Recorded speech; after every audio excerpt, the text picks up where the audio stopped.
Informativo 232 do TST.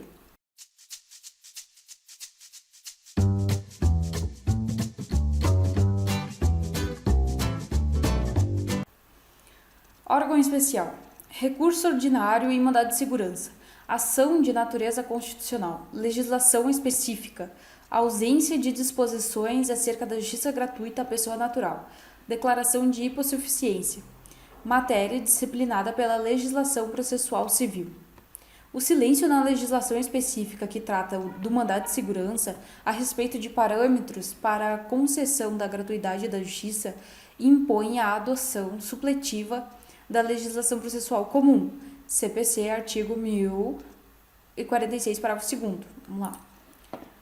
CPC, artigo 1046. Ao entrar em vigor este Código, suas disposições se aplicarão desde logo aos processos pendentes. Parágrafo 2º. Permanecem em vigor as disposições especiais dos procedimentos regulados em outras leis, aos quais se aplicará supletivamente este Código. Não se cogitando, por conseguinte, de aplicação de disposições da legislação processual do trabalho, notadamente a Lei 13.467 de 2017, ainda mais quando a matéria discutida no RIGHT for a administrativa.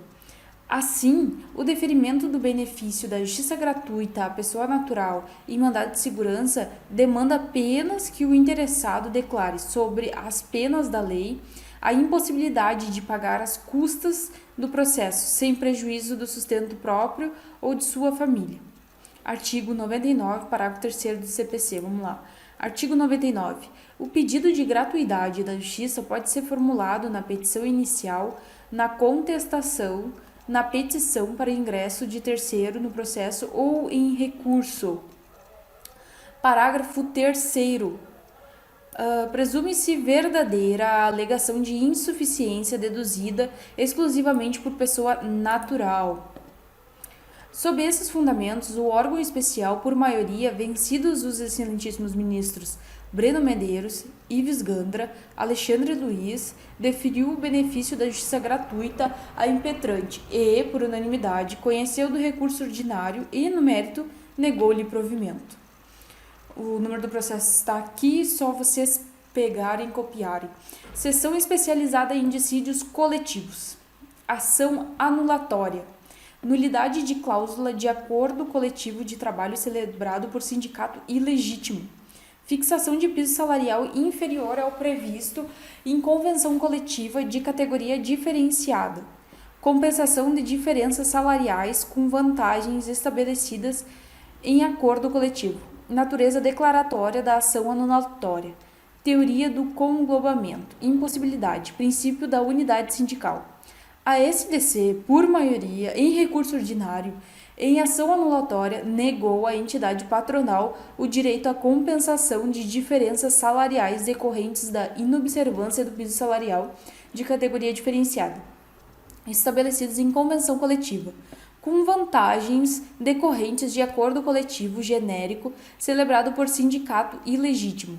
No caso, o Sindicato dos Tecnólogos, Técnicos e Auxiliares em Radiologia, Diagnóstico por Imagem e Terapia no Estado de São Paulo, o Sintaresp, propôs ação anulatória em que requereu a declaração de nulidade da cláusula da ACT, firmado entre a Sociedade Portuguesa de Beneficência de Santo André e o Sindicato dos Auxiliares de Enfermagem, Técnicos de Enfermagem e demais empregados em estabelecimentos privados e filantrópicos de saúde e empresas que prestam serviços de saúde. Aí aqui é SINDA-BC, é uma baita sigla, que fixou o piso salarial dos técnicos em radiologia em patamar inferior ao estabelecido em CCT, celebrado pelo sindicato autor com o sindicato das Santa Casas de Misericórdia e Hospitais Filantrópicos do Estado de São Paulo, o SINDA-ROSFIL.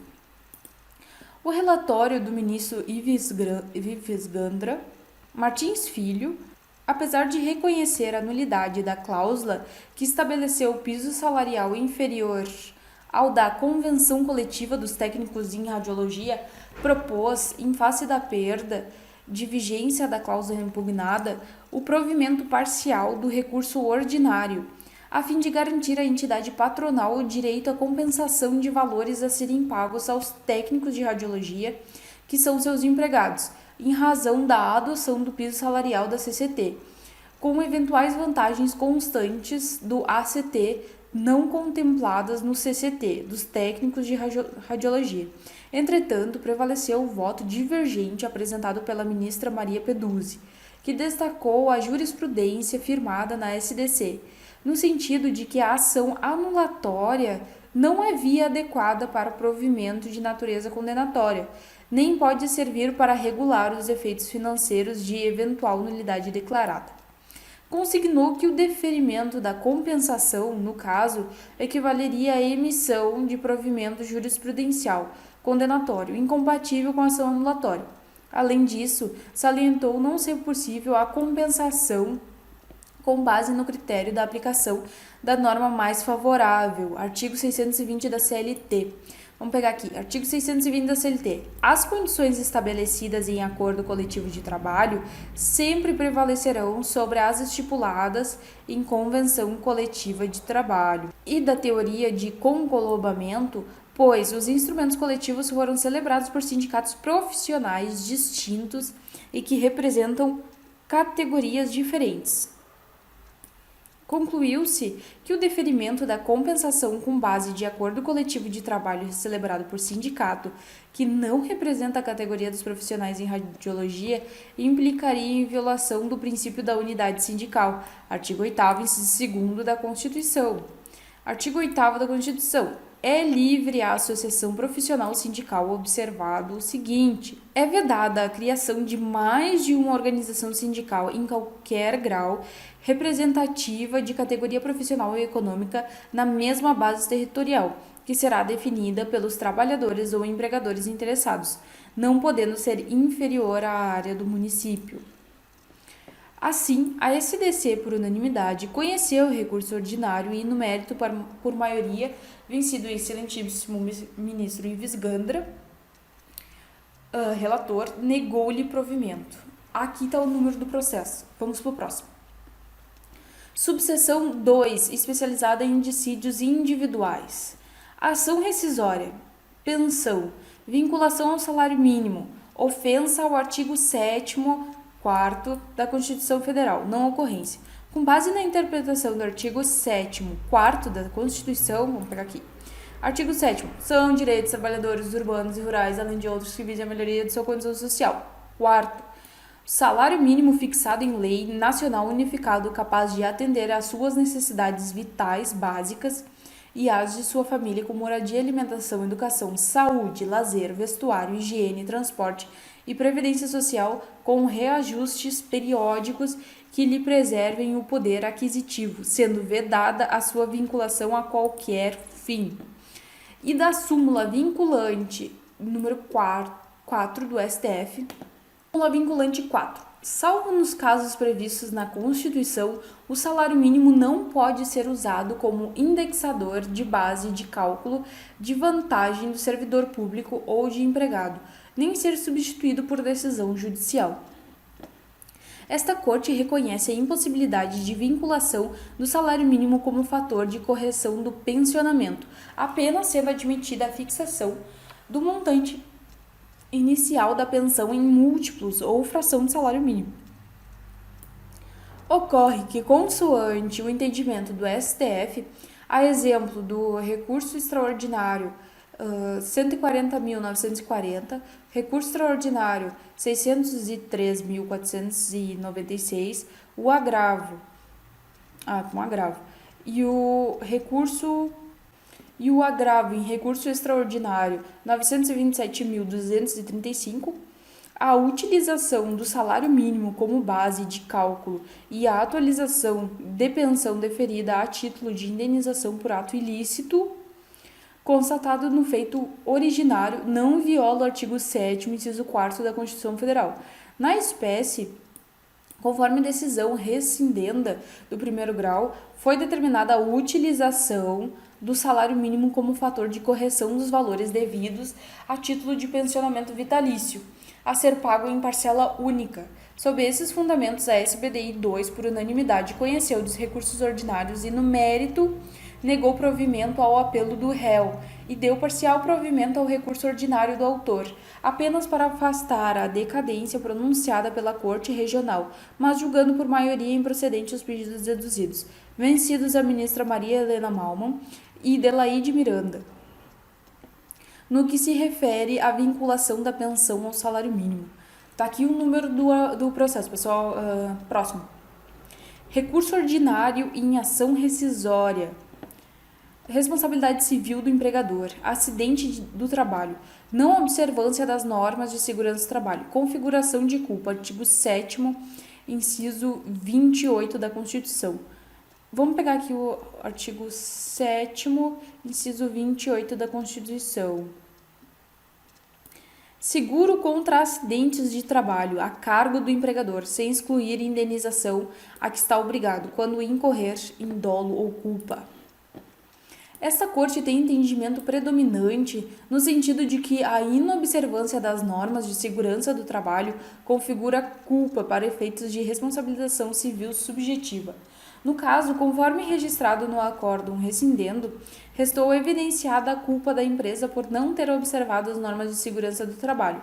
Destarte, não se trata de hipótese de responsabilização objetiva, mas sim subjetiva. Incólume, portanto, o artigo 7º, inciso 28º da Constituição Federal. Sob esses fundamentos, a subseção 2 de dissídios individuais, por unanimidade, conheceu do recurso ordinário em ação rescisória no mérito e negou-lhe provimento. Pessoal, aqui segue o número do processo, ó. Só pegar. Recurso ordinário em agravo regimental em mandado de segurança, da litisconsorte passiva necessária. Suspensão da Carteira Nacional de Habilitação, CNH. Retenção de passaporte, artigo 8º e 139 do CPC de 2015. Ofensa ao direito líquido e certo. Vamos pegar o artigo 8º do CPC. Artigo 8º.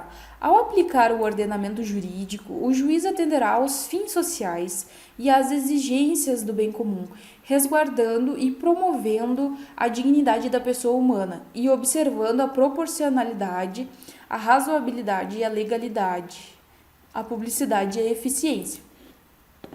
Artigo 139, 4º do CPC. Artigo 139. O juiz dirigirá o processo conforme as disposições deste Código, incumbindo-lhe, determinar todas as medidas indutivas, coercitivas, mandamentais ou subrogatórias necessárias para assegurar o cumprimento de ordem judicial, inclusive nas ações que tenham por objeto prestação pecuniária. Aqui, trata-se de mandado de segurança impetrado contra o ato que determinou a suspensão da CNH e do passaporte do executado, pois não foram encontrados meios para a satisfação do crédito exequendo. O artigo 139, 4º do CPC de 2015 tem aplicação subsidiária ao processo do trabalho, nos termos da Instrução Normativa número 39 de 2016 do TST. Contudo, a sua aplicação exige cautela, porque implica em restrição ao direito fundamental de ir e vir do executado. No caso, a medida é desproporcional e sem afinidade com a obrigação do pagamento de crédito trabalhista, pois não há garantia de que a restrição dos direitos determinada pela autoridade coautora viabilizará de forma eficiente a probabilidade de adimplemento do débito trabalhista. Portanto, não se percebe a relação de causa e efeito entre a aplicação da medida coercitiva pleiteada pela reclamante e o pagamento da dívida. Sob esses fundamentos, a SBDI 2, por unanimidade, conheceu do recurso ordinário e, no mérito, por maioria, negou-lhe provimento, mantendo a decisão da Corte de origem que concedeu a segurança para cassar a ordem de suspensão e recolhimento da CNH e de recolhimentos do passaporte do executado. Vencidos os ministros Douglas Alencar Rodrigues, Luiz José Dezena da Silva e Renato Lacerda Paiva. O número do processo segue aqui. E vamos para o nosso O último dessa parte aqui. Mandado de segurança. Não cabimento. Execução. Decisão que rejeita o pedido de remissão de dívida apresentado pela executada após a assinatura do auto de arrematação do bem imóvel. Existência de medidas processuais idôneas para ataque da decisão. OJ número 92 da SBDI 2 do TST. Já vamos ler essa OJ. Aqui, mandado de segurança. Existência de recurso próprio. Não cabe mandado de segurança contra a decisão judicial passível de reforma mediante recurso próprio, ainda que com um efeito diferido. Não é cabível o manejo de mandado de segurança para impugnar decisão que rejeita o pedido de remissão de dívida apresentado pela executada após a assinatura do auto de arrematação do bem imóvel. O direito subjetivo à remissão apenas se convalida se exercido antes da alienação dos bens penhorados. Artigo 926 do CPC. 926 do CPC. Os tribunais devem uniformizar sua jurisprudência e mantê-los estáveis, íntegra e coerente. Parágrafo 1º. Na forma estabelecida e segundo os pressupostos fixados no regimento interno, os tribunais editarão enunciados de súmula correspondentes à sua jurisprudência dominante.